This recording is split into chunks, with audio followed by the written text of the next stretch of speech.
Hello there. Welcome to Scientific Serenity. Our destination is the Nile Valley, approximately 11,000 years before the Common Era. The last ice age is retreating.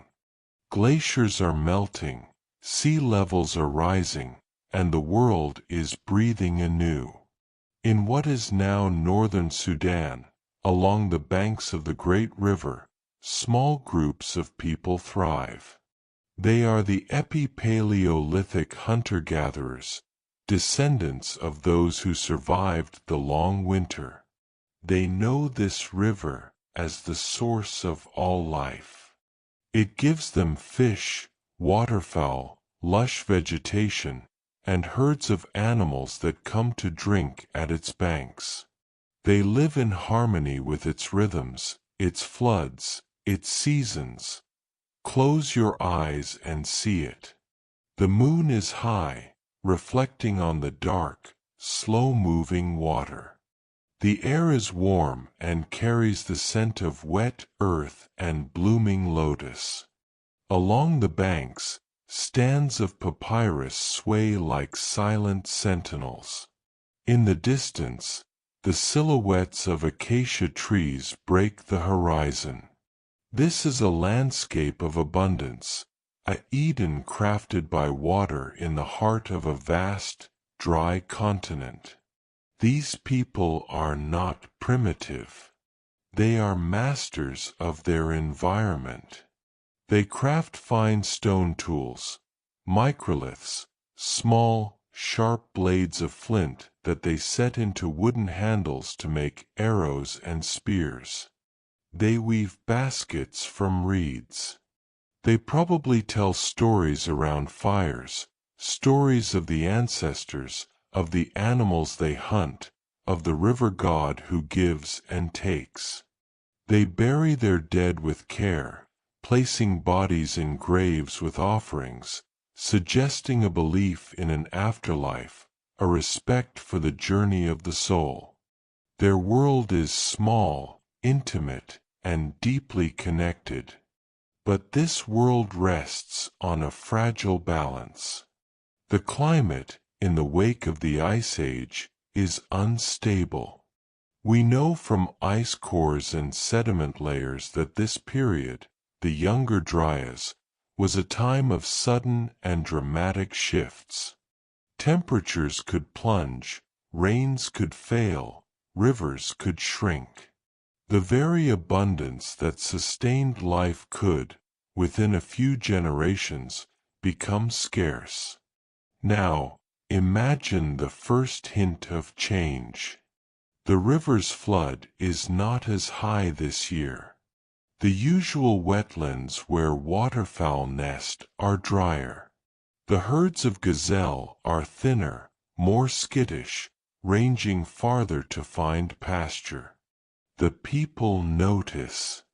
The elders remember stories of harder times, passed down from their own grandparents.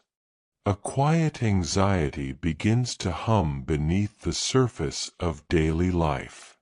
It is not yet fear, but a watchfulness. A sense that the contract with nature might be changing. In this world, community is everything. Survival depends on cooperation, on sharing knowledge, on collective hunting and gathering. Bonds are forged through kinship, through ritual, through mutual dependence. There is likely little concept of ownership of land in the way we understand it. The river, the game, the plants, they belong to the cycle of life, not to individuals. But when resources dwindle, the very bonds that hold people together can be tested. The we can slowly fracture into us and them. Who were they? Perhaps another band of people, living a few days' journey upriver or downriver.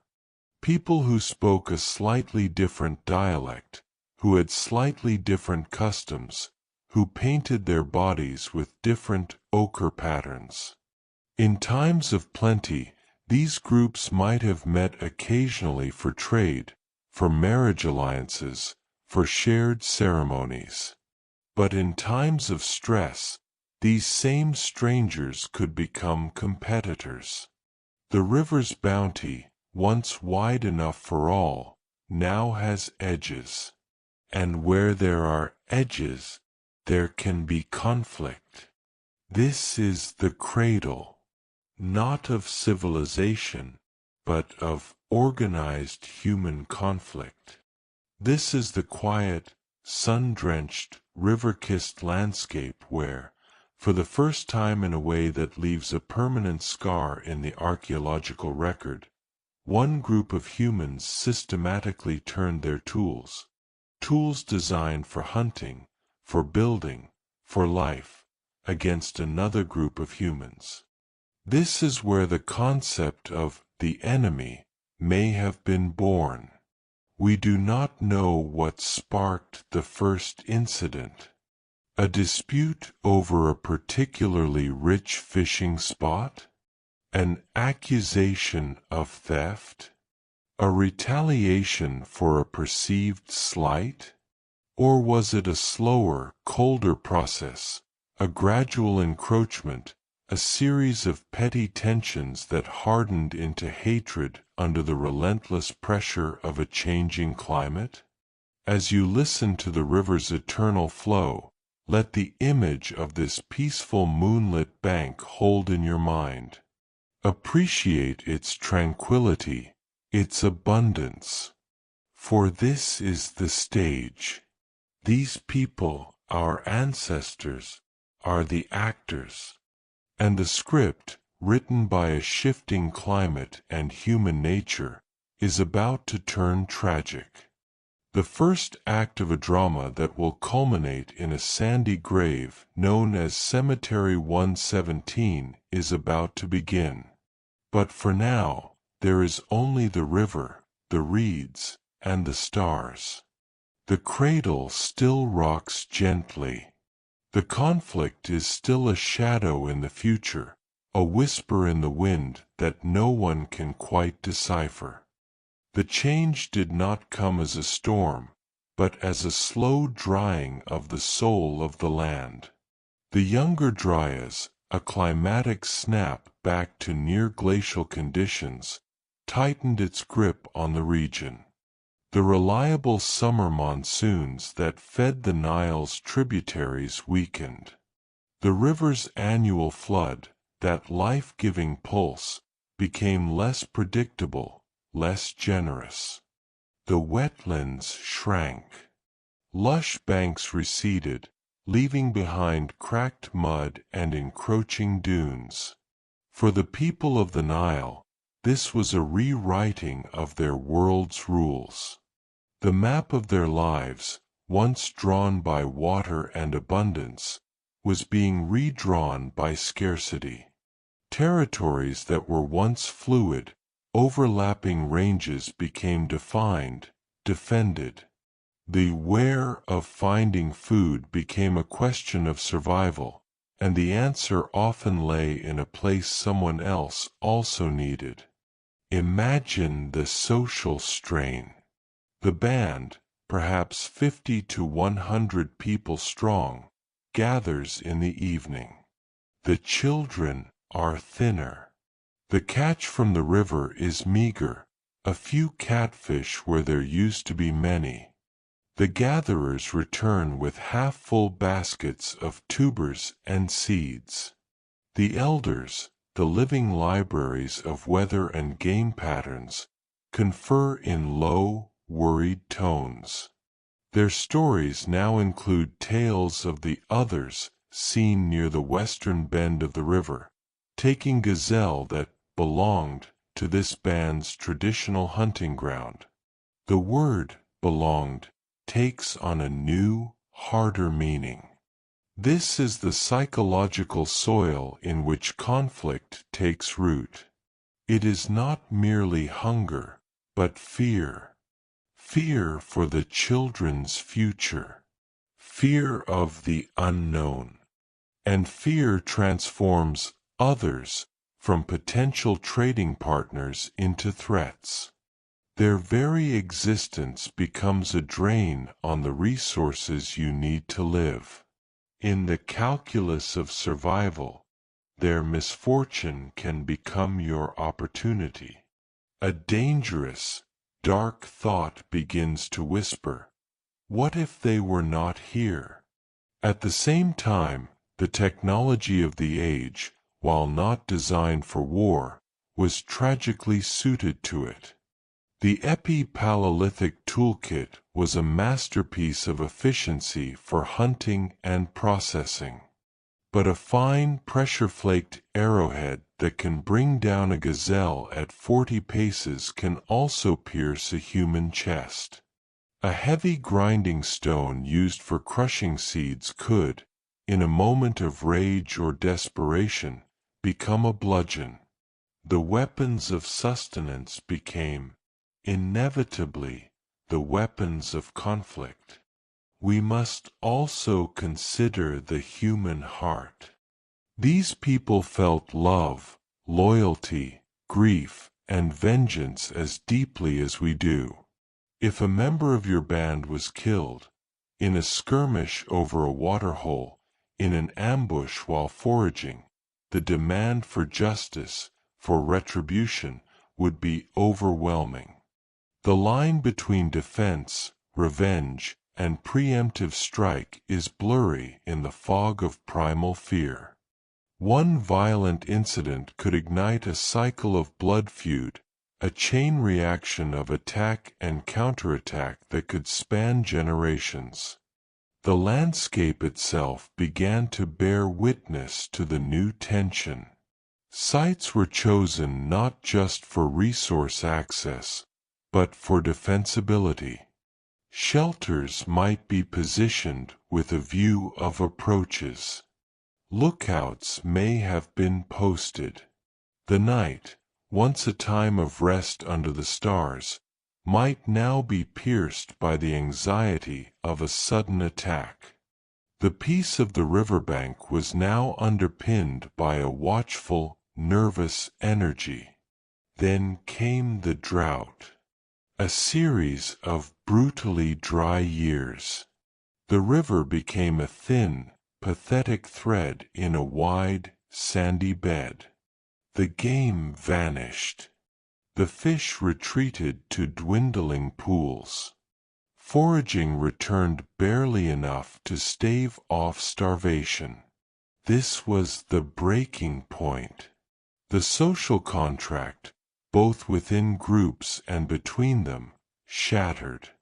It is here, in this cauldron of climatic pressure, resource collapse, and human fear, that we must place the events at Jebel Sahaba. This was not a battle in any formal sense. It was likely a massacre, an act of horrific, coordinated violence. One group, stronger, more desperate, or simply quicker to embrace the new logic of elimination, targeted another. Why there? Why then? Jebel Sahaba was likely a seasonal camp, a place where people returned year after year, a place of memory and tradition. Perhaps one group sought to claim it permanently, to control its stretch of the river. Perhaps the other group was seen as weak, vulnerable, a source of scarce resources that could be taken by force. Or perhaps it was simpler, darker, a preemptive strike to wipe out competitors before they could do the same. The motivation is buried with the bones. But the act itself etched a new chapter into the human story. The concept of total group conflict, targeting every member regardless of age or sex, was born in that arid valley. As the soundscape shifts, let the gentle river fade further. The wind grows stronger, now carrying not just sand, but a chill. The footsteps you hear are no longer solitary. They are multiple, moving in unison. There is a new sound, the faint metallic click of stone against stone, the sound of flint tools being checked, gripped tightly. The peace of the cradle is gone. The conflict has been born. The violence at Jebel Sahaba was not a fleeting skirmish. The archaeological record speaks of a sustained, brutal event. The evidence, written in bone and stone, suggests an attack so thorough it left no quarter. This was not a fight between warriors, it was a systematic targeting of a community. Men, women, children, the elderly, all were found in that grave, Cemetery 117, bearing the marks of violent death. The weapons were the tools of daily life, turned to a new, sinister purpose. Flint arrowheads embedded in spines and rib cages, crushing blows to skulls from stone maces or hammerstones, cut marks on bones from spears or knives. Some skeletons showed multiple injuries, indicating they were struck down, then struck again. This was violence with intent to destroy, not just to drive away. Imagine the scene, not with the detached eye of science, but with the heart. The camp at dawn, or perhaps deep in a moonless night. The sudden cries of alarm, cut short. The whistle of arrows. The shouts of attackers, the screams of the victims. The chaos and terror as a known world, of family, of shared meals, of stories by the fire, was obliterated in a storm of sharpened stone. The final moments of a child, clutching a parent. The last defiant stand of an elder. The ruthless efficiency of the assault. Then, the silence. The heavy, bloody silence after the storm. The attackers, perhaps themselves hollow with a mix of triumph, horror, and exhaustion, would have left. They may have taken what little resources remained. They left behind the broken bodies of their fellow humans, lying under the indifferent sun. But here, a poignant and mysterious chapter was added.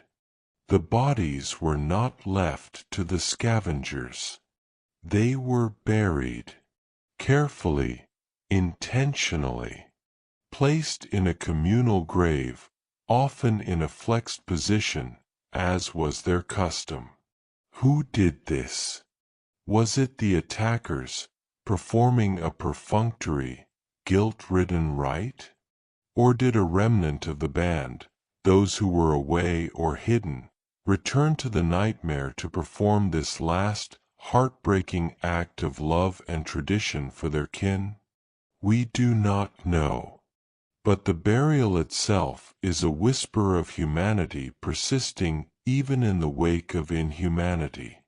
It is the thread that connects the world before the conflict to the world after, a world forever altered. The aftermath of this event would have rippled through the Nile Valley like a seismic wave. News would have traveled along the riverbanks, carried by traders, refugees, and scouts. The message was clear and terrifying. Now, even we are prey. The rules had changed irrevocably. The age of innocence, if it ever truly existed, was over. A new, darker knowledge now resided in the human heart, that your greatest danger could come from those who looked like you, who lived like you, who were you, in another life. This knowledge would have bred paranoia, militarization of society, and a hardening of group identities. Borders became real. Trust became a luxury. The stage was set for the patterns of conflict that would haunt humanity for millennia.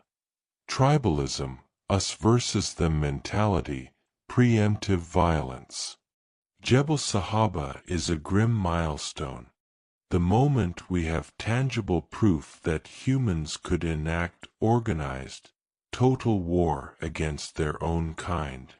As you hold this dark thought, let the soundscape transform. The howling wind begins to settle, its fury spent. The whistle through the stone softens into a sigh. Gradually, a new sound emerges, not the vibrant flow of the ancient Nile, but the slow, deep, quiet flow of time itself. It is the sound of millennia passing, layer upon layer of sand settling over the memory, preserving it, silencing it. The cradle of conflict was buried. The bones sank into the earth. The flint arrowheads dulled. The river eventually shifted its course. The story of that day was lost to oral history, forgotten by all but the land itself. It would take 13,000 years for the cradle to be uncovered, for the conflict to be rediscovered, and for us to hear its terrible, whispering lesson. That lesson is not one of despair, but of profound recognition. Jebel Sahaba shows us that our capacity for violence is ancient, deep-rooted, and terrifyingly easy to awaken when fear and scarcity grip the heart.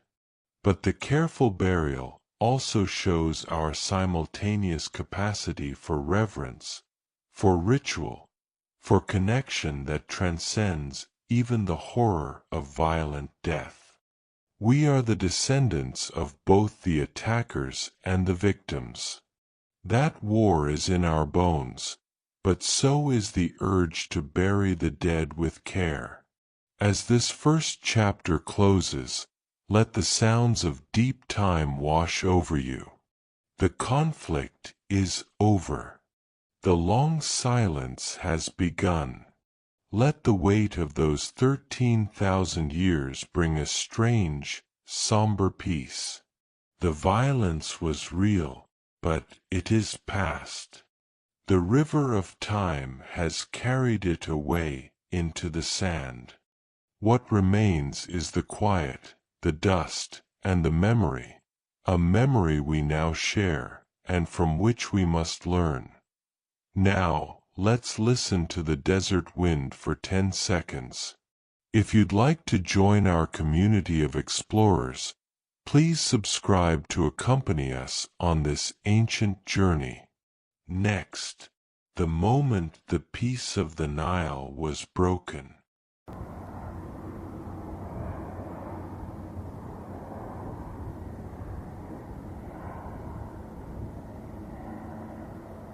Welcome back to Scientific Serenity.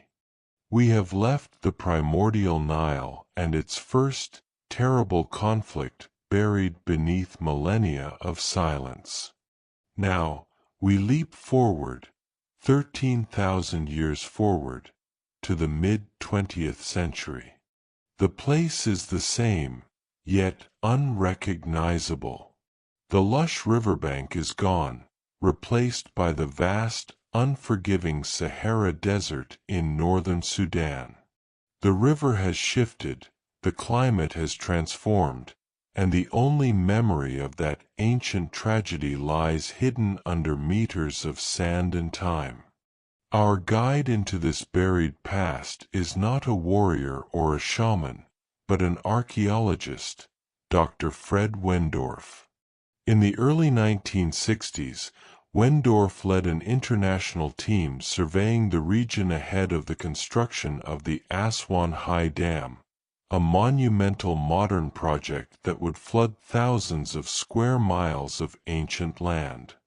Their mission was a race against time, to rescue the history that would soon be lost forever to the rising waters of Lake Nasser. The landscape they worked in was a stark, beautiful, and isolating hellscape. Blazing sun, scorching winds, and an ocean of sand and rock. They were looking for traces of human habitation, stone tools, pottery shards, hearths, anything that could tell the story of the people who lived here before the desert claimed everything. One day, near a rocky outcrop known as Jebel Sahaba, their careful survey yielded something. Not just a scatter of tools, but something more organized. Stones laid with intention. The outline of what looked like a grave. The initial discovery would not have screamed war. It was archaeology, meticulous, dusty, slow. They would have marked the site, begun excavating square by square, brushing away the sand with infinite care. The first bones to emerge would have been fragile, stained dark by the minerals in the soil. They would have been photographed, mapped, their position recorded to the millimeter. But as they worked, a pattern began to emerge that sent a chill through the dry, academic air. This was not a single grave. It was a cemetery. They designated it Cemetery 117. And the bodies, there were so many. Dozens. Men, women, children. All buried in the same style, flexed on their sides, often facing a similar direction. This was a communal resting place, a place of tradition. But then came the second, more shocking pattern. As the bones were cleaned and examined in the field laboratory, often just a tent with a folding table, the evidence began to speak a violent language. Dr. Wendorf and his physical anthropologists, like Dr. Etienne Drylance, started to see things that were exceptionally rare in prehistoric sites. They saw flint artifacts embedded in bone, not resting near it, but inside it. A small, lethal point lodged in a rib, another buried in the spine of a young adult. These were not burial gifts placed gently in the grave. They were the cause of death, left in the wound. They saw crushed skulls, depressions and fractures that spoke of massive, blunt force trauma. The kind caused by a heavy stone mace or a hammerstone swung with terrible force. They saw cut marks on bones. Fine, sharp lines near joints or on ribs, indicating defleshing or spear thrusts that scraped against the bone. Perhaps most chillingly, they saw multiple injuries on single individuals. One skeleton had a point in the pelvis, a crushed cheekbone, and a perifracture on the forearm, an injury sustained when raising the arm to ward off a blow. This person had been attacked repeatedly, from different angles, with different weapons. This was not a picture of a hunting accident or a sporadic raid.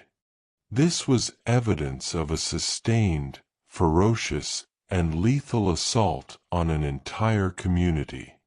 The term massacre began to be whispered in the scientific reports, a word heavy with implication.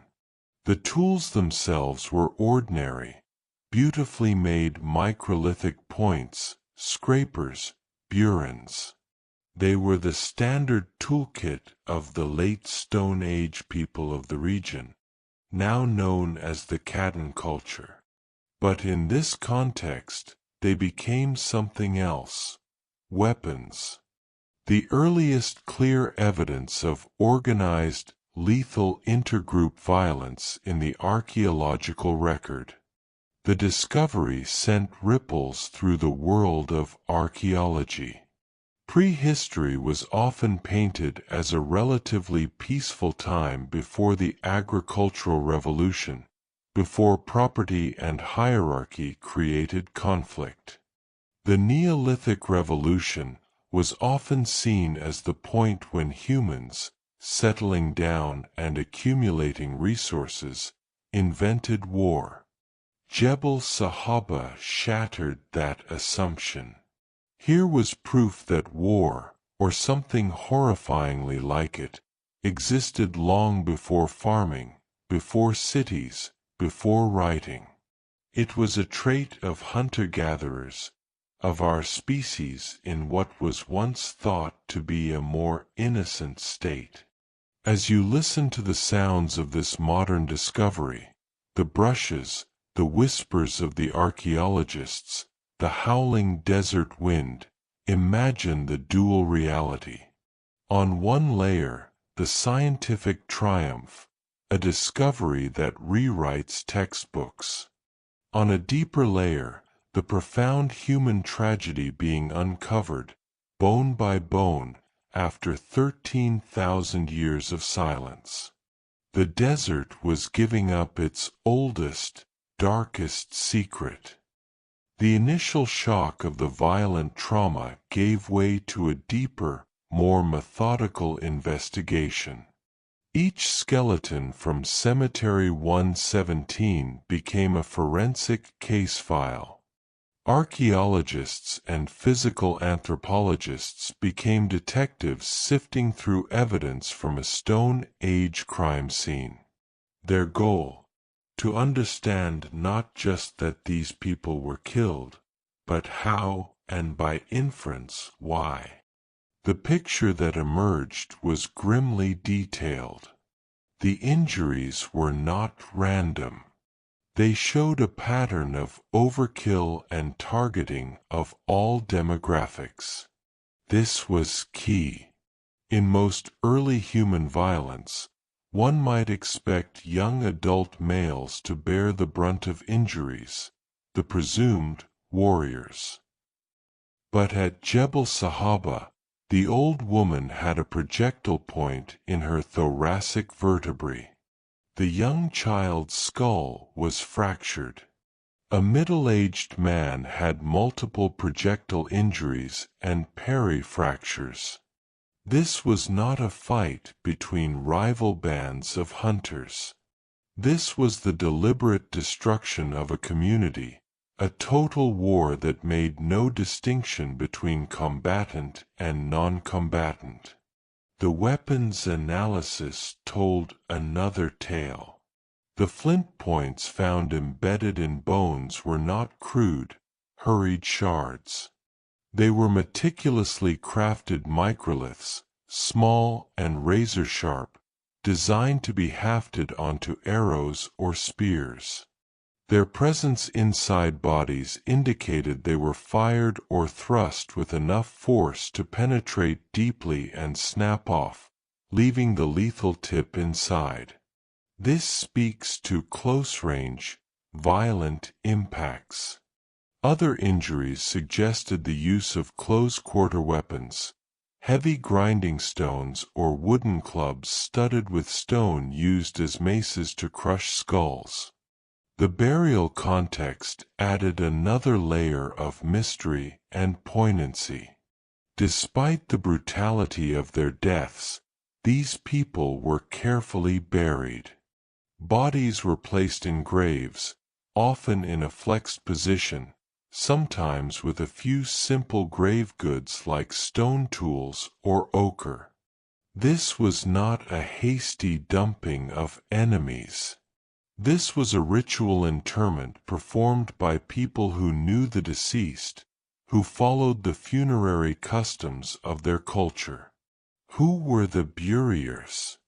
The haunting question lingers. The most likely, and most tragic answer is that the attackers themselves did not perform the burial. It would have been highly unusual for a victorious group to carefully bury every member of a rival band they had just exterminated, following the victims' own customs. The more plausible and heartbreaking scenario is that survivors returned. Imagine a small group, perhaps out on a long foraging trip or hiding during the attack, returning to their camp to find it a charnel house. Their families, friends, elders, and children slaughtered. In the midst of unimaginable grief and terror, they performed one last act of love and duty. They dug graves in the hard earth. They gently arranged the broken bodies of their loved ones. They included tokens for the afterlife. Then, they likely fled, carrying the trauma and the story with them, a story that would eventually fade into legend and then into oblivion. The discovery of Cemetery 117 forced a major paradigm shift in archaeology and anthropology. The prevailing pacified past narrative, which suggested that large-scale violence only emerged with agriculture, social complexity, and material wealth, was fundamentally challenged. Here was irrefutable evidence that hunter-gatherer societies, living in what was considered a state of relative ecological balance, were capable of premeditated, organized, annihilating violence. The implications were profound. It suggested that the roots of human warfare were not in property or politics, but in something more primal: competition for critical resources under extreme pressure, and the human capacity to dehumanize the other when survival is at stake. Jebel Sahaba became a dark mirror held up to human nature, showing a reflection we did not wish to see. The site also raised as many questions as it answered. Who were the attackers? Were they from a similar Cradle culture group, or a different people entirely? Was this a single, catastrophic event, or the culmination of a long-simmering feud? Did climate change play the decisive role? The bones could not answer these questions directly, but they pointed insistently toward the environment. As the analysis continued in labs and universities across the world, the individual stories within the mass grave began to resonate. Skeleton 117-11, a young adult female with a projectile point in her hip and a crushed skull. Skeleton 117-22, an older male with 2 points in his abdomen and defensive wounds on his arms. These were not just data points, they were people. Their final moments of terror and pain, frozen in their skeletal remains, connected across 130 centuries to the modern scientists studying them, creating a silent, powerful bond of shared mortality. The publication of the findings from Jebel Sahaba, or Cemetery 117, sent a seismic wave through the academic world, but its ripples extended far beyond. It was not just an archaeological discovery, it was a moral and philosophical confrontation. The graveyard forced us to re-examine our stories about human origins. Were we inherently peaceful creatures corrupted by civilization? Or was the capacity for organized violence woven into the fabric of our species from the very beginning? In the decades that followed, the first war hypothesis faced scrutiny and debate, as good science demands. Some researchers questioned the interpretation. Could the injuries have been from ritualized violence or executions within the group? The demographic pattern, victims of all ages and sexes, argued strongly against this. Executions typically target specific individuals, not entire family groups.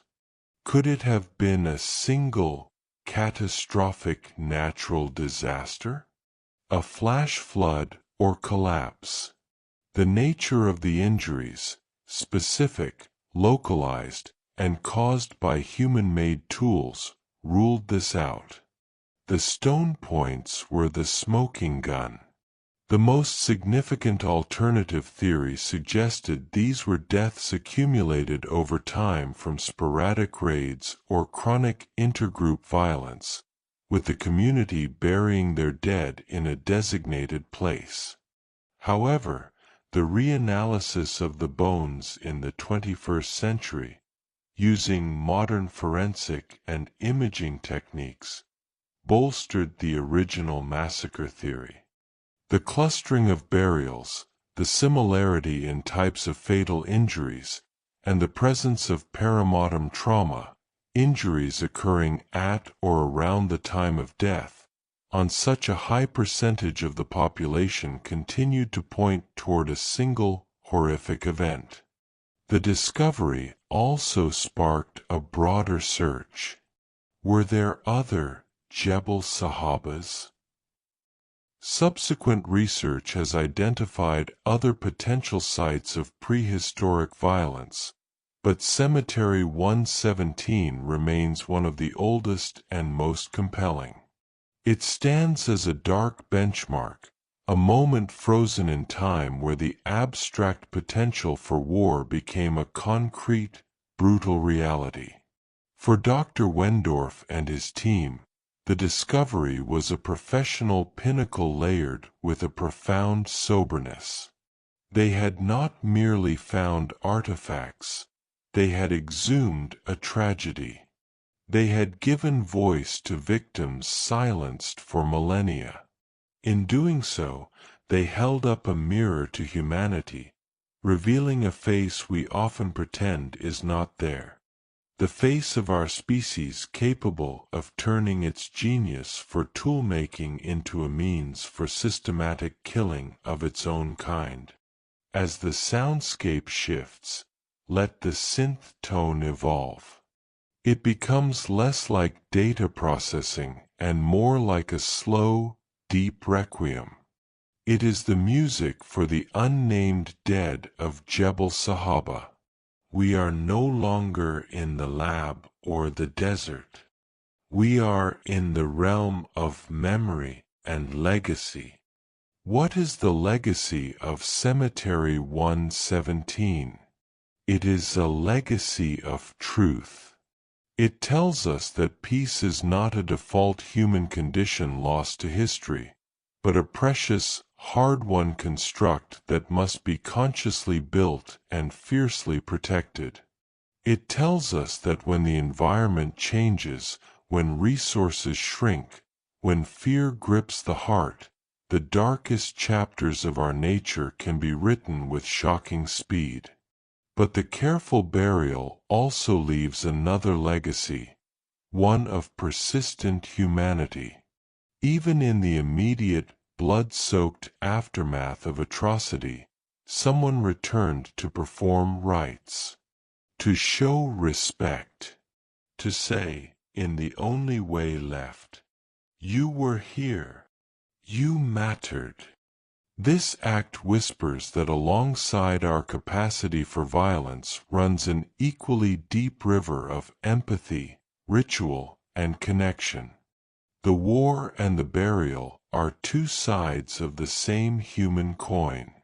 Today, the physical site of Jebel Sahaba lies beneath the waters of Lake Nasser, preserved in a different kind of silence.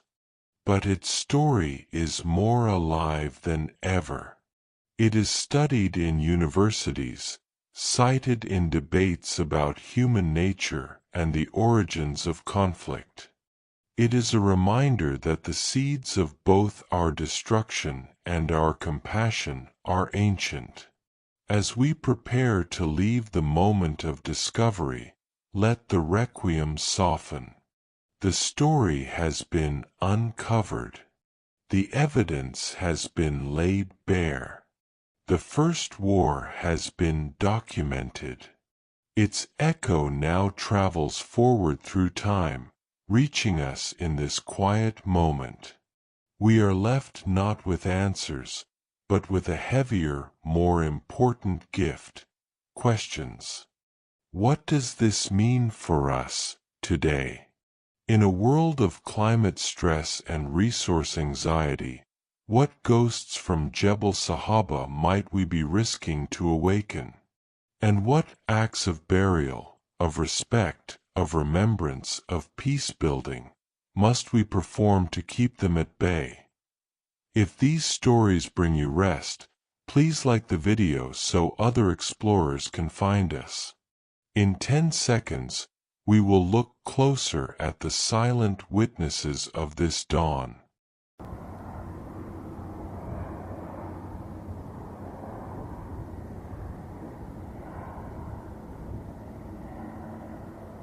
Welcome back to Scientific Serenity. We have witnessed the cradle of conflict along the ancient Nile. We have stood with archaeologists as they uncovered its brutal testimony from the sand. Now, we ask the most human of questions. Why? Why did the people of Jebel Sahaba meet such a violent end?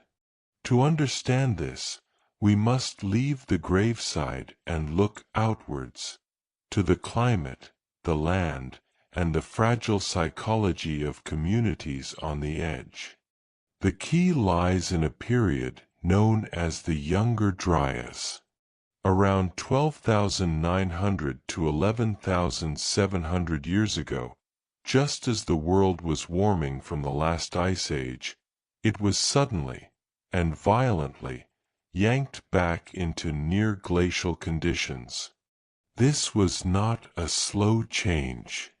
Evidence from ice cores and lake sediments suggests it happened within decades, perhaps even less. For the people living along the Nile, this would have been an apocalyptic shift within a single lifetime. Imagine the world through their eyes. The elders remember stories from their grandparents of a colder, harsher time.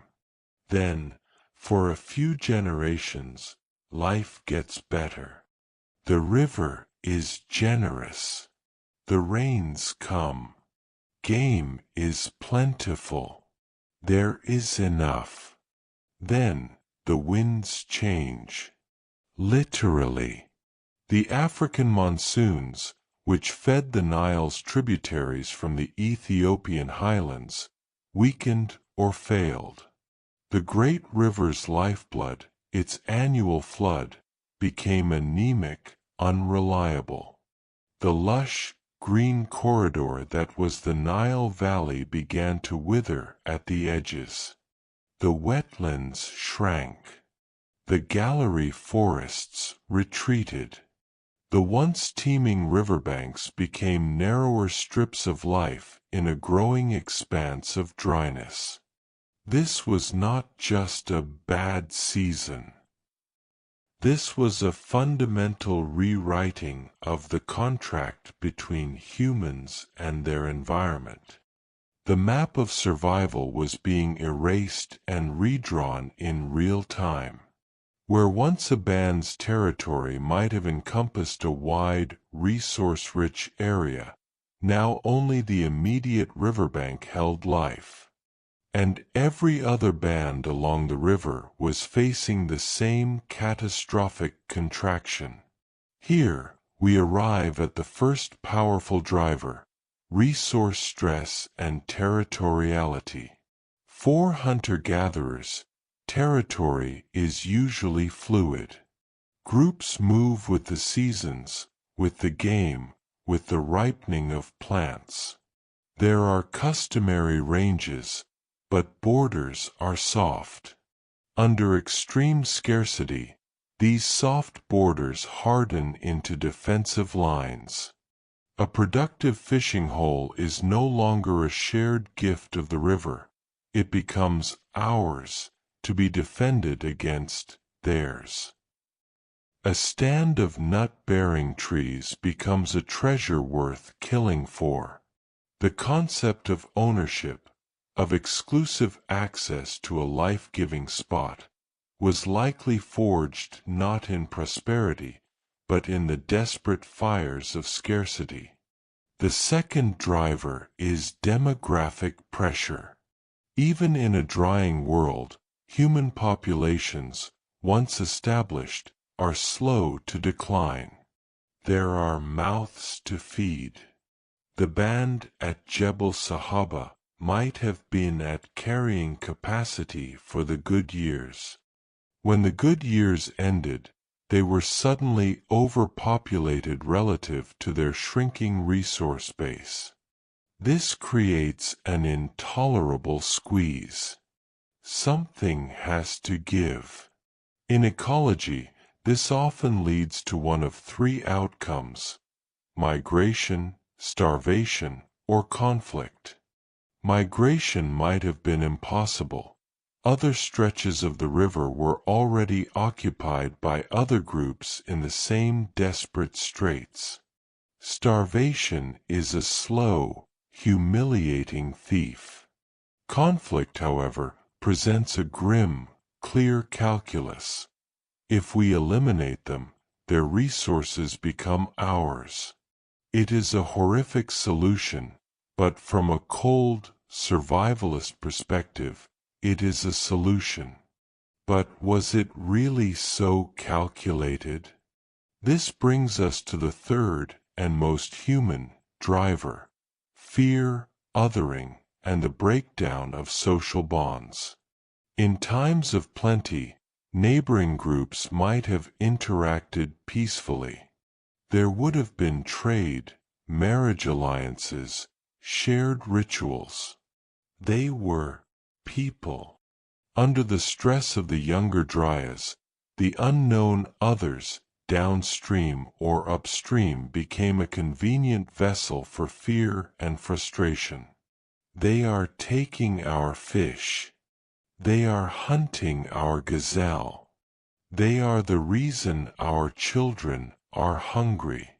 The other is dehumanized, transformed from neighbor into competitor, then into threat, and finally into prey.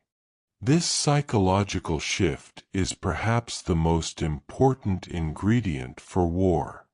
It allows normal moral restraints, the taboos against killing members of one's own species, to be overridden.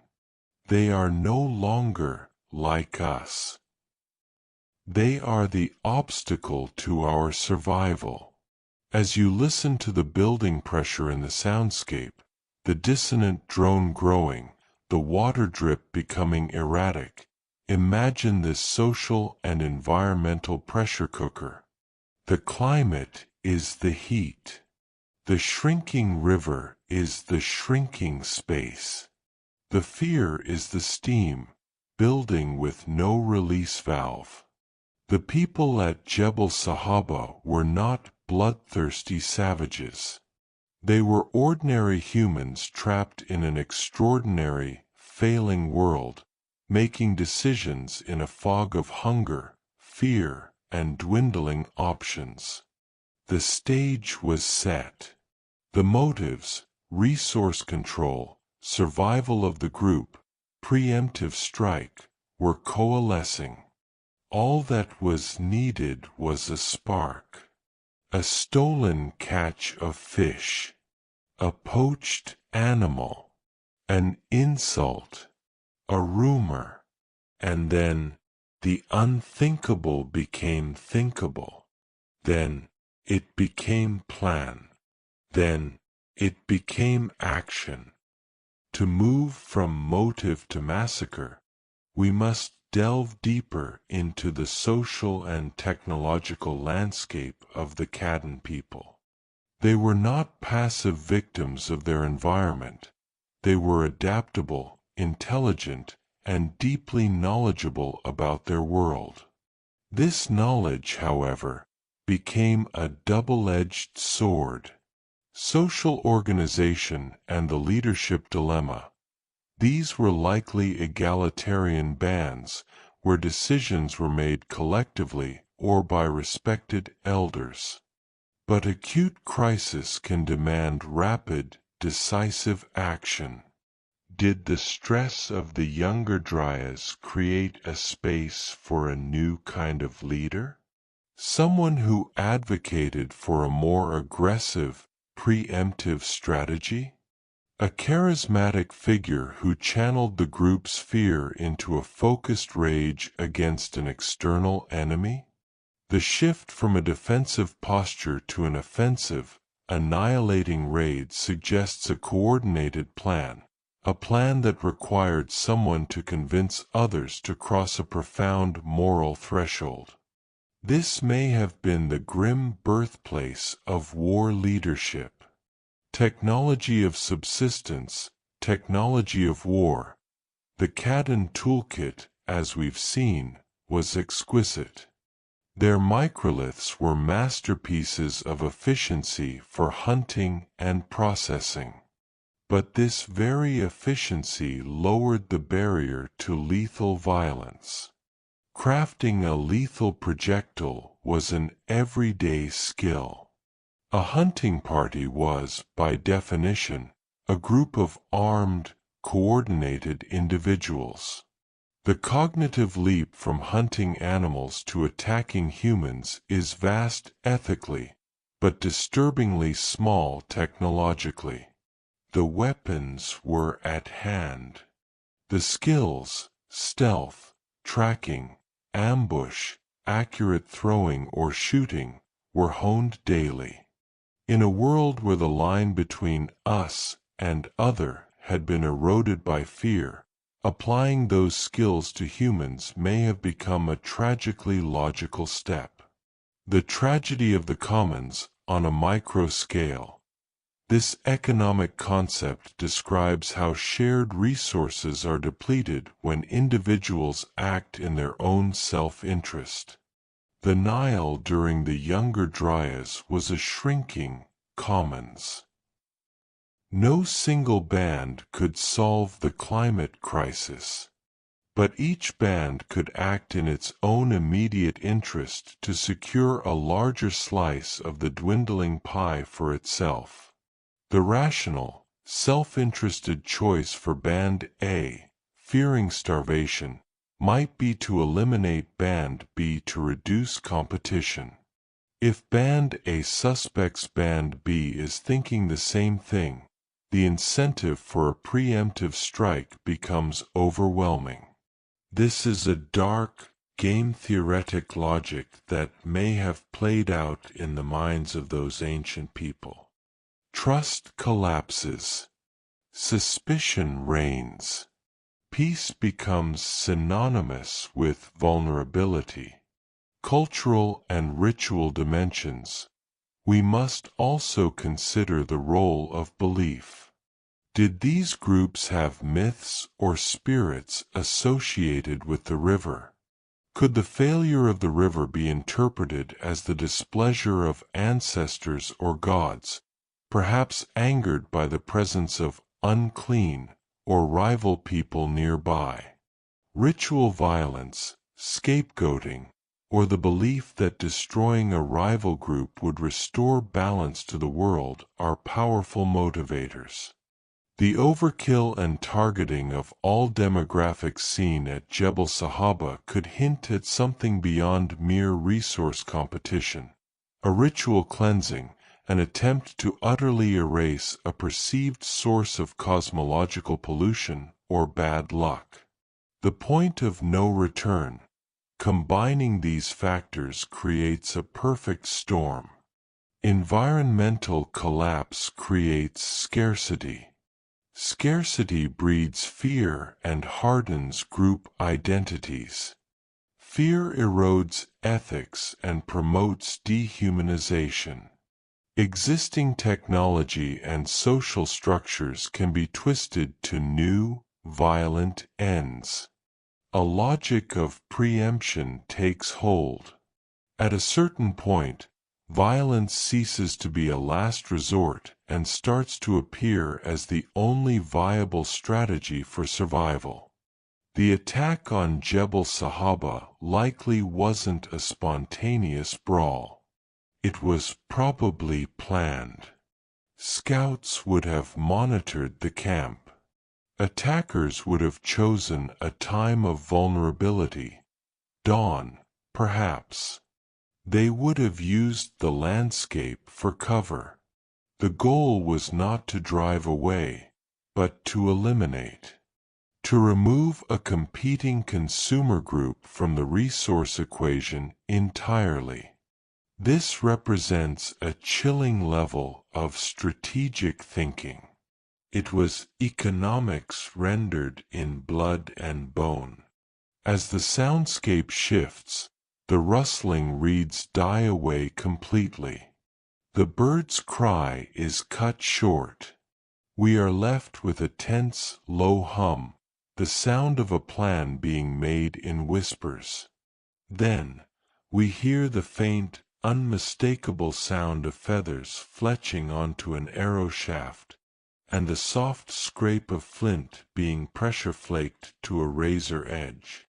These are the sounds of preparation. The sounds of a decision being made, and a point of no return being crossed. The why of Jebel Sahaba, therefore, is not a single reason, but a cascade of failures, environmental, social, psychological, and strategic. It was the catastrophic intersection of a rapidly deteriorating climate, the Younger Dryas, which acted as the ultimate trigger, applying immense, unrelenting pressure. Critical resource scarcity, which transformed the geography of life into a zero-sum game. The human cognitive capacity for foresight and strategy, which, when poisoned by fear, could plan not just for survival, but for the elimination of competitors. Pre-existing technology, easily co-opted from the purpose of sustenance to the purpose of annihilation. The social psychology of othering, which allowed neighbors to be recategorized as threats, and then as targets, bypassing the innate human aversion to killing one's own kind. This confluence suggests that war is not an instinct, but a complex invention. It is a terrible technology born when specific, stressful conditions overwhelm the social and moral systems that usually keep peace. Jebel Sahaba shows us the blueprint for that invention. Take a coherent social group, subject it to existential threat, provide it with lethal tools and the cognitive ability to plan, and then point its fear outward at another group. The result is organized, total violence. But within this bleak analysis lies a crucial, hopeful counterpoint. If war is an invention, a product of specific circumstances, then it is not an inevitable, unchangeable part of human nature. It is a social disease that flares up under certain stressors. This understanding is the first step toward prevention. It means we can diagnose the conditions that lead to conflict: extreme inequality, resource depletion, political dehumanization of outgroups, and the proliferation of weapons. And we can work to treat those conditions. The people of Jebel Sahaba did not have this perspective.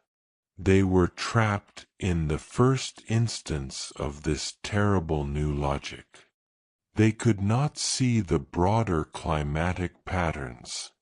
They could not negotiate with a changing sky. They only knew the hunger in their children's bellies and the fear in their own hearts.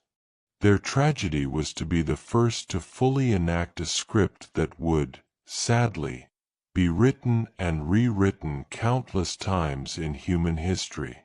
As the deep tone of consequence continues, let it soften from one of doom to one of somber understanding. We are listening to the origin point of a pattern. Recognizing it is not about casting blame on our distant ancestors, but about cultivating a profound humility and vigilance in ourselves. We possess the same cognitive abilities, the same propensity for fear, the same technical brilliance. We also face climate stress and resource anxieties, albeit on a global scale. Jebel Sahaba is not just an archaeological site, it is a cautionary tale written in bone. The lesson is clear: when the world tightens its grip, our greatest danger may not be the changing climate itself, but what we are willing to do to each other in response to it. The First War was a failure of imagination, a failure to envision any way out of the trap besides violence. Our challenge today is to use our vastly greater knowledge and resources to find other ways. To build systems of sharing, adaptation, and diplomacy that can withstand the pressure. The soundscape now undergoes a final transformation. The deep tone slowly fades, and in its place, we begin to hear the soft, rhythmic sound of breath. Steady, calm, collective breath. It is the sound of a community sleeping, of life persisting. It is a fragile sound, but a resilient one. It is the sound that was brutally silenced at Jebel Sahaba, and the sound we must now choose to protect. For in the end, the why of their fight is less important than the why of our remembrance. We remember not to dwell in horror, but to honor the lost by committing to a different path. We remember so that their first war does not have to be a prophecy, but can remain a relic of a darker, more desperate time. In the stillness of the desert, their story finally finds a voice. We are among the echoes of the past. If you wish to support us, a simple like is enough. After a 10-second moment of peace, we will uncover what these ancestors left behind for us.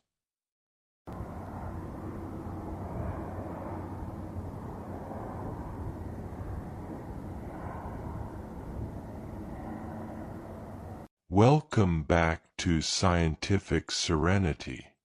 We have explored the cradle of conflict, uncovered its bones, and delved into the desperate why.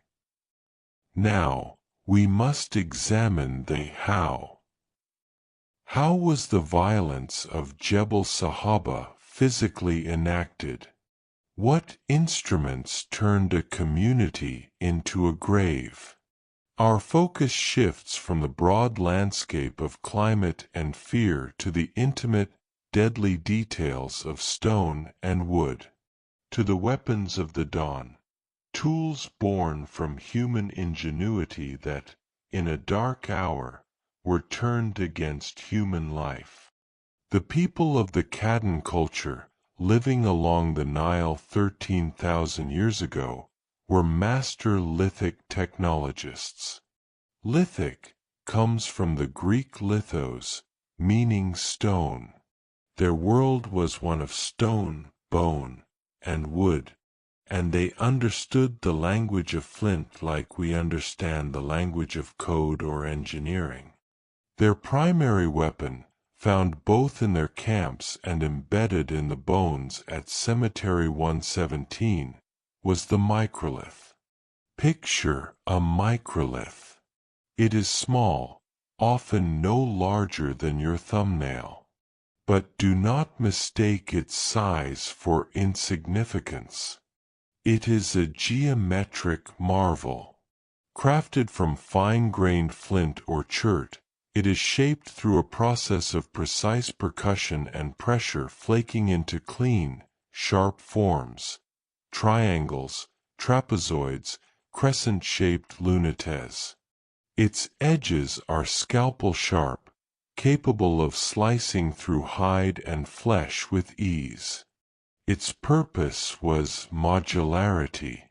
These tiny stone blades were not used alone. They were the replaceable cutting edges of a larger technological system. Here is how it worked.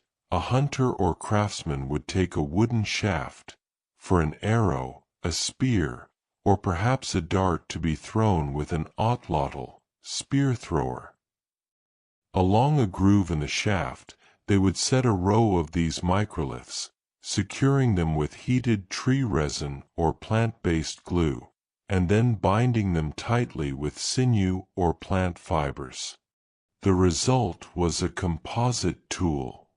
A single arrow might have a sharp microlith tip and more microliths lining its edges, creating a barbed, serrated projectile that caused horrific, tearing wounds. A spear might have a lethal blade, made entirely of a line of. This was a brilliant innovation. It was efficient. A single core of flint could produce dozens of microliths. If one broke, you replaced it, not the whole weapon. It was also terrifyingly effective. An arrow tipped and edged with microliths was not a clean piercer, it was a flying razor. When it struck flesh, the small stone blades could snap off inside the wound, causing bleeding, infection, and almost impossible removal. This is exactly what the archaeologists found at Jebel Sahaba.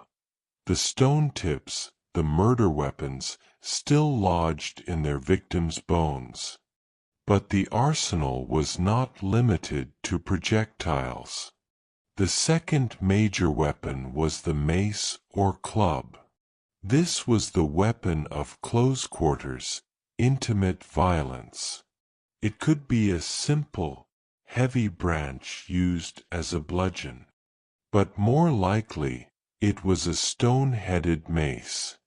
A large, fist-sized river cobble, naturally smooth and heavy, would be carefully pecked and ground to fit into a forked wooden handle, then lashed tightly. This was a tool of brute force. A swing from such a weapon aimed at the head would not just cut, it would crush. It would shatter the delicate architecture of the skull, causing immediate unconsciousness or death. The depressed fractures on the skulls at Jebel Sahaba are the silent witnesses to the terrible physics of these weapons. There were also heavy grinding stones, the monos and metates used daily for grinding seeds into flour. In the heat of an attack, these essential tools of sustenance, weighing several kilograms, could be lifted and used as improvised bludgeons. Their weight and hard edge could inflict catastrophic trauma. As you listen to the napping sounds, understand their dual nature. Each tap and press was an act of problem-solving, of adapting to the environment. That same skill, that same understanding of fracture mechanics and sharp edges, could be directed towards a different kind of problem, the problem of other people. The weapons of the dawn were, first and foremost, weapons of the hunt. They were designed to bring down gazelle, waterfowl, and fish, to feed the family, the band. They were tools of life. This is what makes Jebel Sahaba so psychologically jarring. There was no arms race for war. There was no specialized swordsmith or armory. The killing tools were the domestic tools. The shift from hunting animals to attacking humans was not a technological revolution. It was a moral and contextual catastrophe.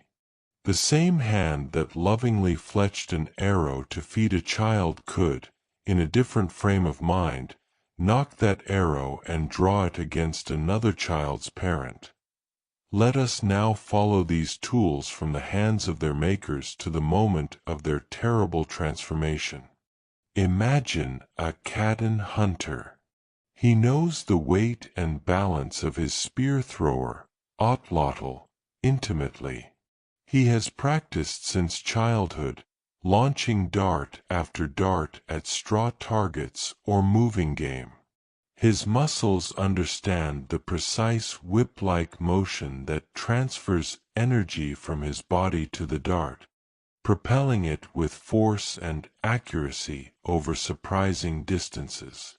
This skill is a matter of pride, of status, of contribution to the band's survival.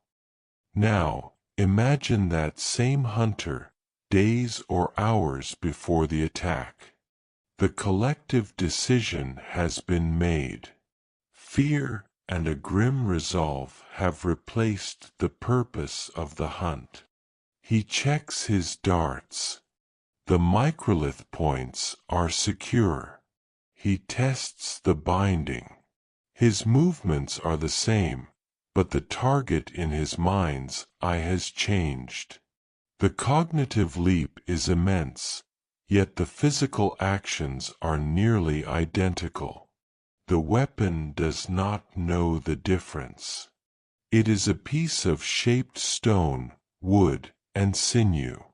Only the human mind assigns it purpose, sustenance, or slaughter.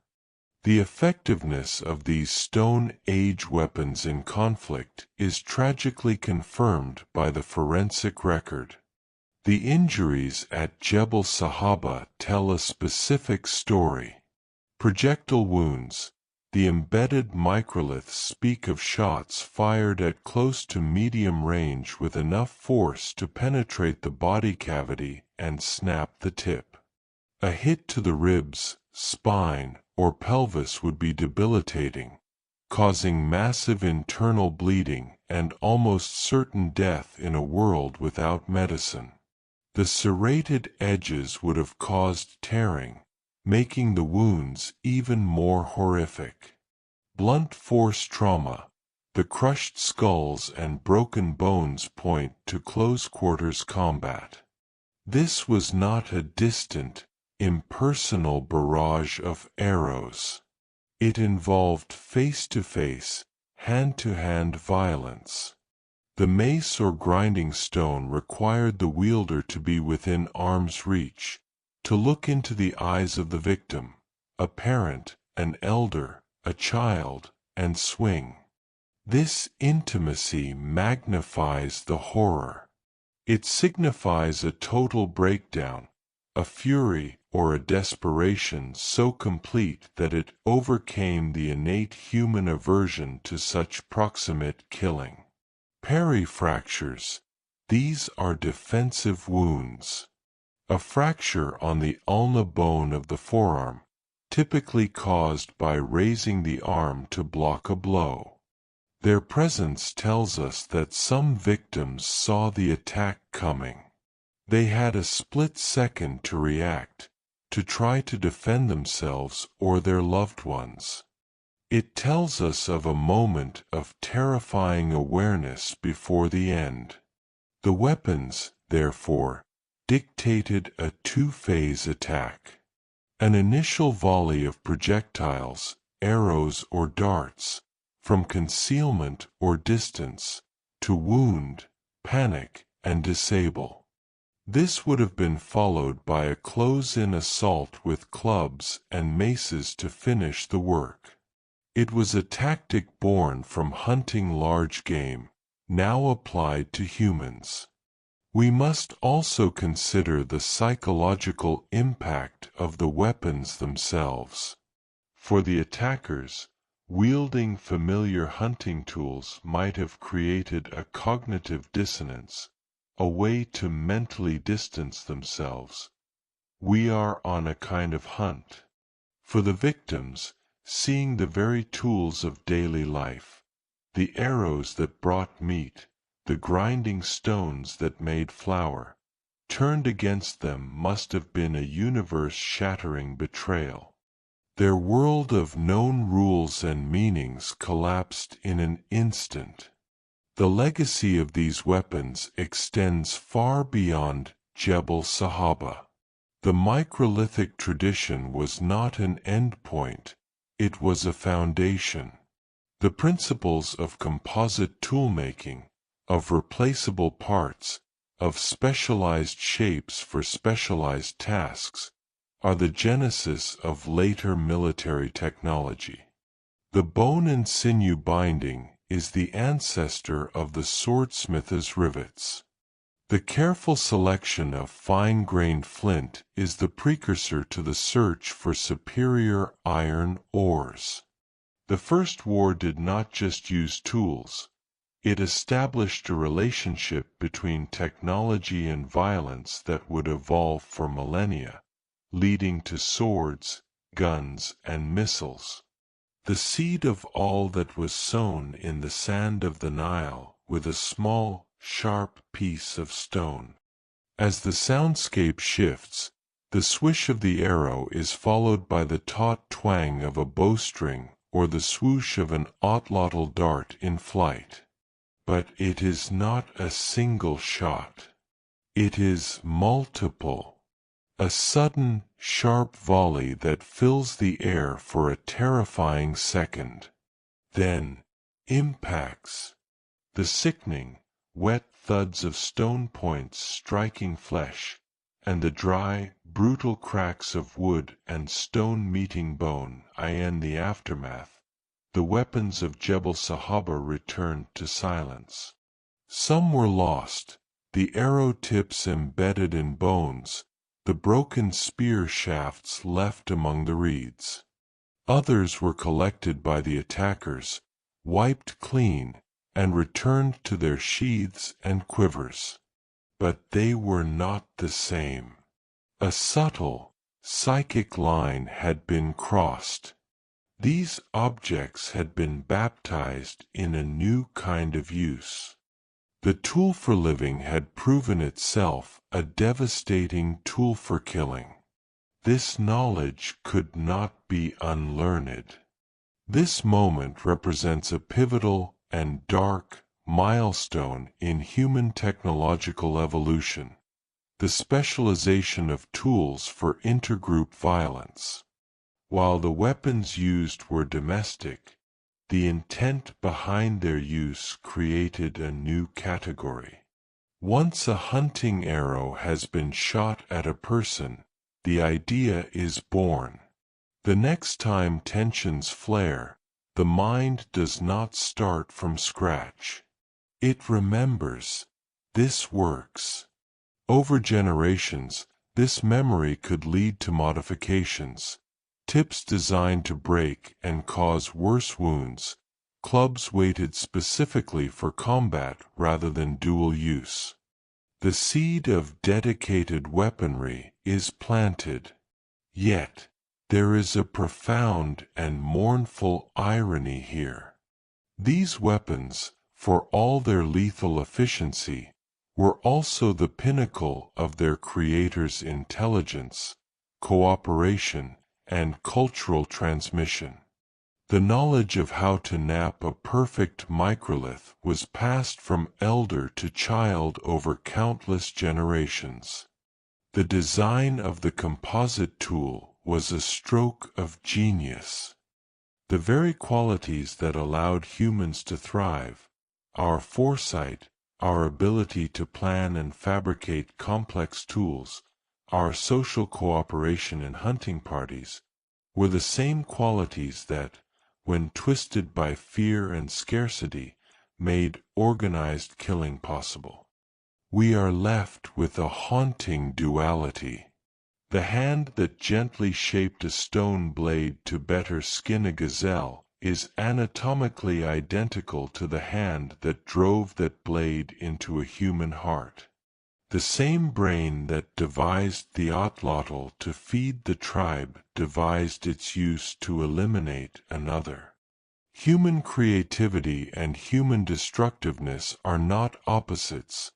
They are often the same faculty, directed toward different ends.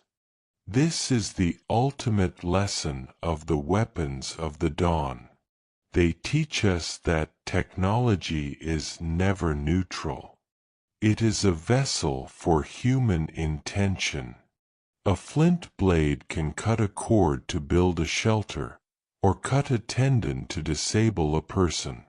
The difference is not in the tool, but in the mind and the heart of the one who wields it. Jebel Sahaba stands as the stark, early monument to this truth. As we leave this chapter, let us not see these ancient people as monsters, but as mirrors. They faced a collapsing world with the tools they had, and in their desperation, they discovered a terrible use for them. We, their descendants, have created technologies infinitely more powerful, from steel to atomic fission. The same question they faced now echoes on a planetary scale. In a time of crisis, real or perceived, toward what end will we direct our tools? Will we use our genius to build, share, and heal, or to dominate, exclude, and destroy? The weapons are quiet now. They have been quiet for 13,000 years. But the choice they represent is as fresh as today's sunrise. Let the soundscape guide us from that grim choice to a place of reflection. The scraping sound of cleaning fades. We hear the soft thud of a wooden club being dropped to the sand, abandoned. Then, a single, clear note, like a struck stone chime, rings out. It is a note of clarity, of acknowledgement. This note begins to soften and multiply, transforming into the gentle, rhythmic sound of water washing over stones. It is a cleansing sound, a sound of return to the elemental. The river, timeless, continues to flow. It has witnessed the birth of tools, their terrible use, and their long forgetting. It carries no judgment, only the endless, patient cycle of erosion and renewal. The silence of the desert and the river unite. Subscribe to help us keep illuminating these mysteries. In 10 seconds, we will find the final piece this ancient site offers.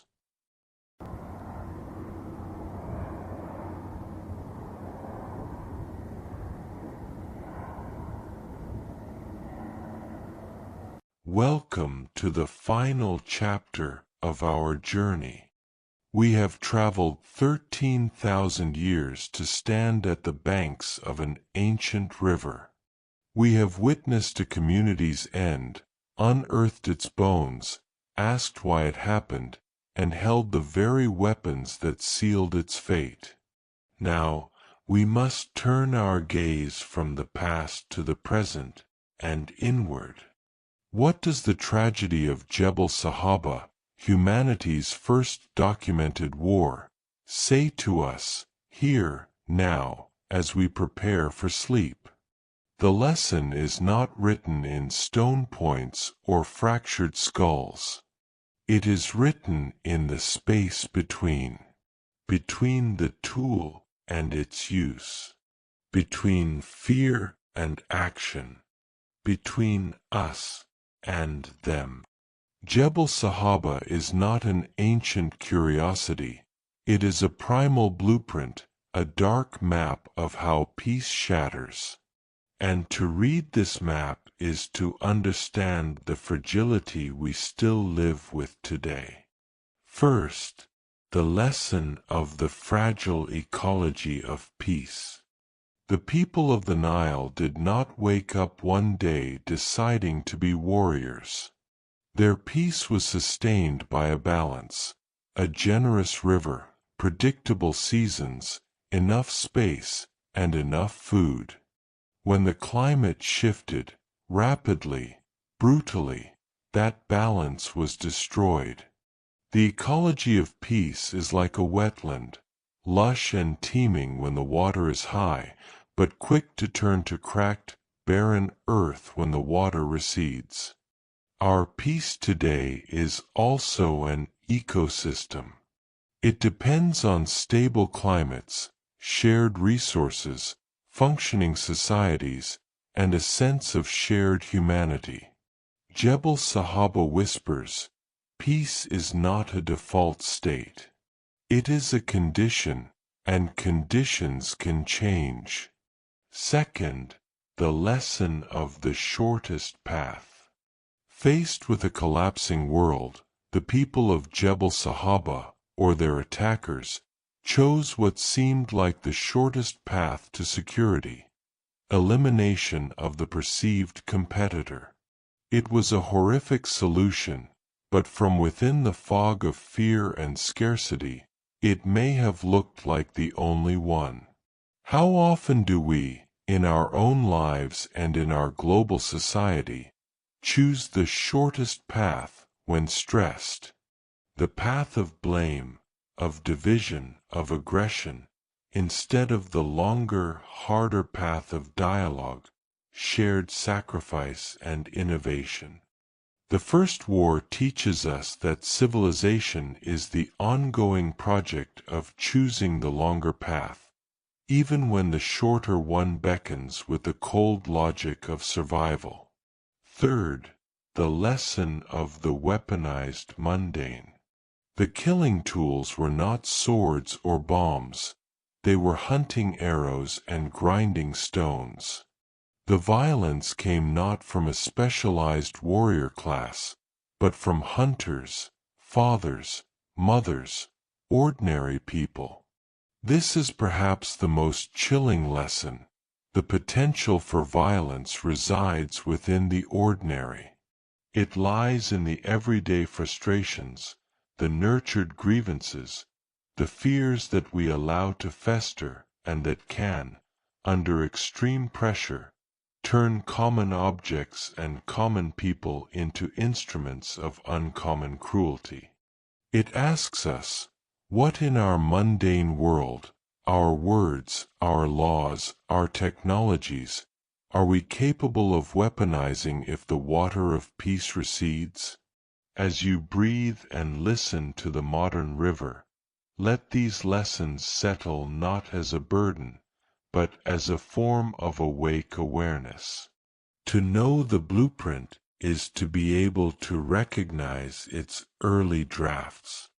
When we see resources becoming scarce, when we hear a group being labeled as less than human, when we see fear being used to justify aggression, we are seeing the same patterns that led to Cemetery 117. Recognition is the first step toward a different ending. But this is not a call to despair. It is a call to conscious stewardship. We are the children of both the victims and the attackers of Jebel Sahaba. Their blood and their choices are in our lineage. This means we carry both the wound and the capacity to heal it. We have something they did not: the long view of history. We can see the pattern, and with that sight comes responsibility. The river flows on, indifferent to the battles fought on its banks. It witnessed the first war, and it has witnessed countless since. Its sound is one of profound continuity. It reminds us that life, in its broadest sense, persists. Our human story, with all its light and darkness, is just one current within its eternal flow. The legacy of Jebel Sahaba is not a verdict on human nature, but a revealing of its spectrum.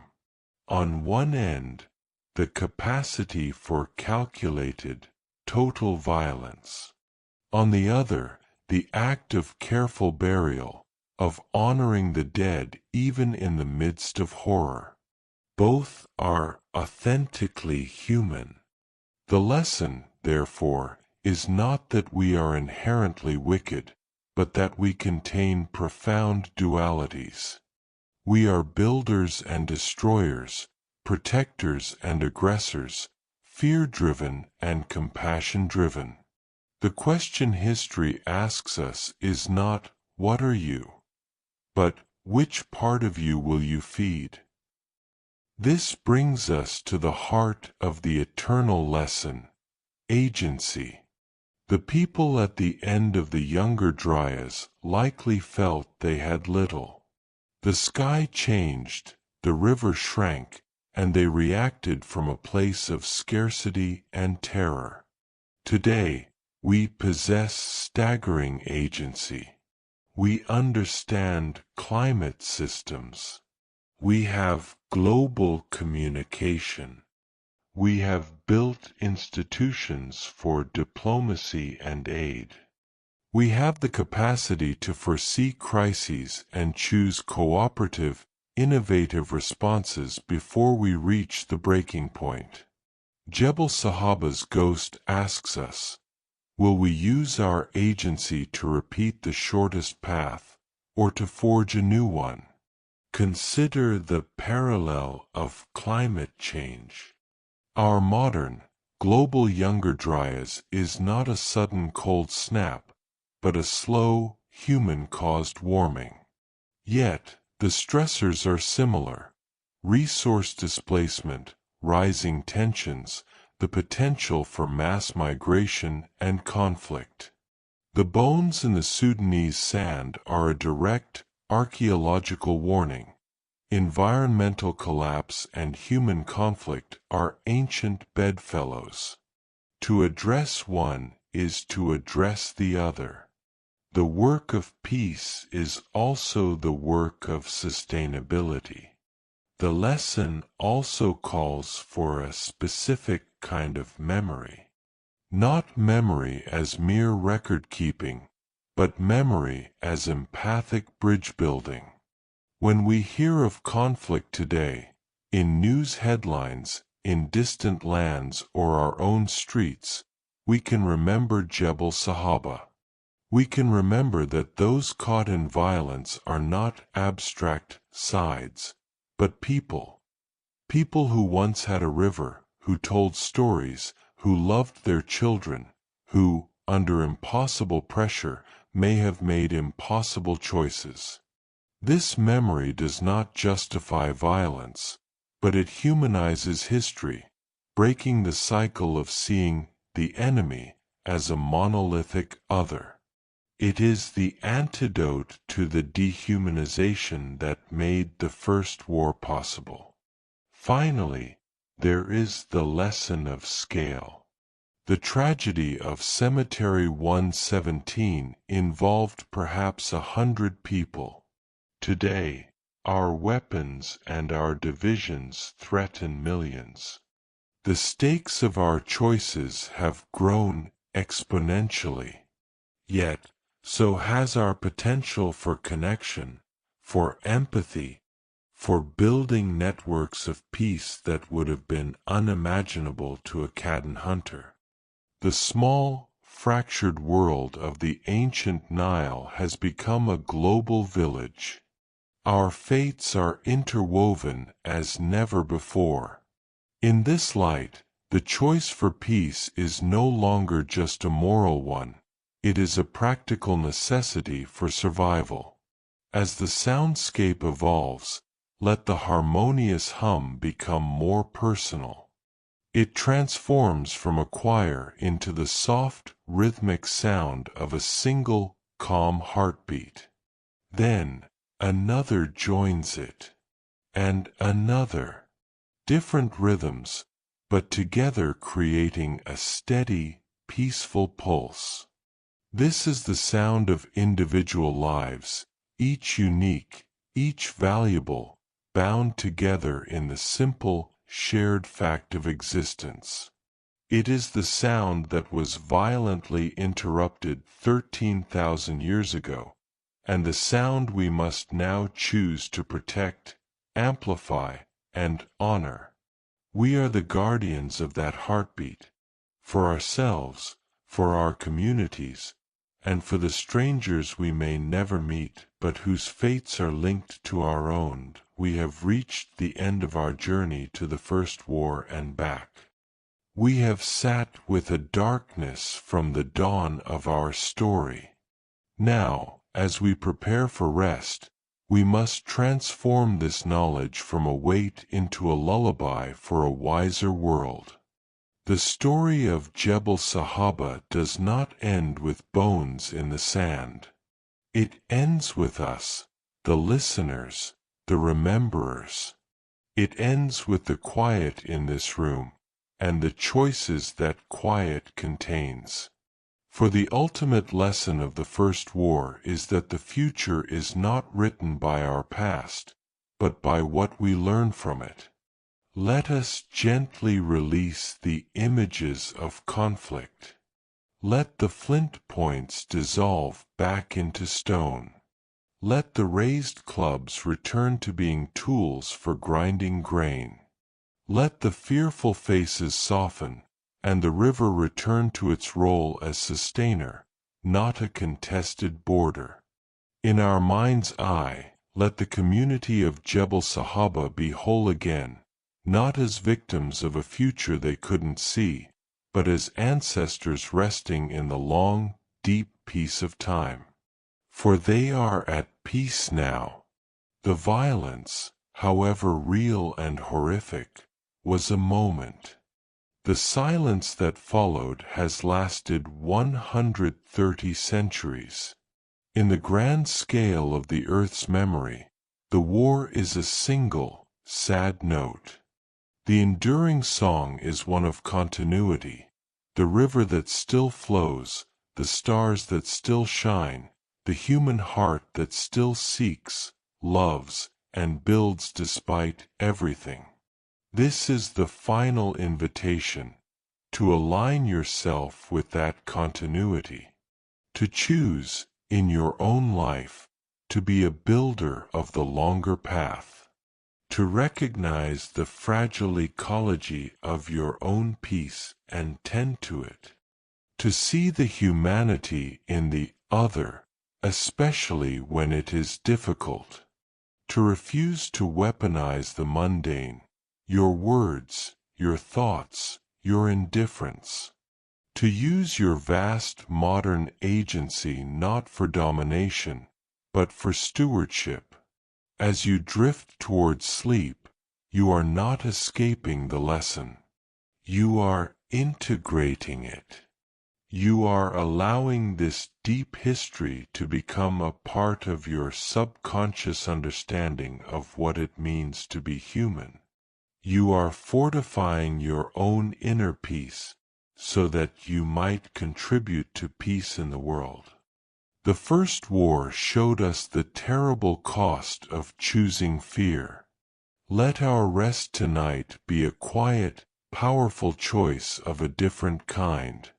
A choice for restoration, for healing, for the belief that our story, though marked by ancient wounds, can have a different ending. The sounds you hear now are the sounds of that chosen peace. They are the sounds of safety, of the present moment, of the world continuing on its axis. Let them be your blanket and your anchor. And so, the First War fades into the starlight of history. Thank you for joining us tonight. If you found peace, feel free to explore our other videos and join the Scientific Serenity family. Now, you are left with the gentle whisper of the desert wind. Into a deep sleep. Good night.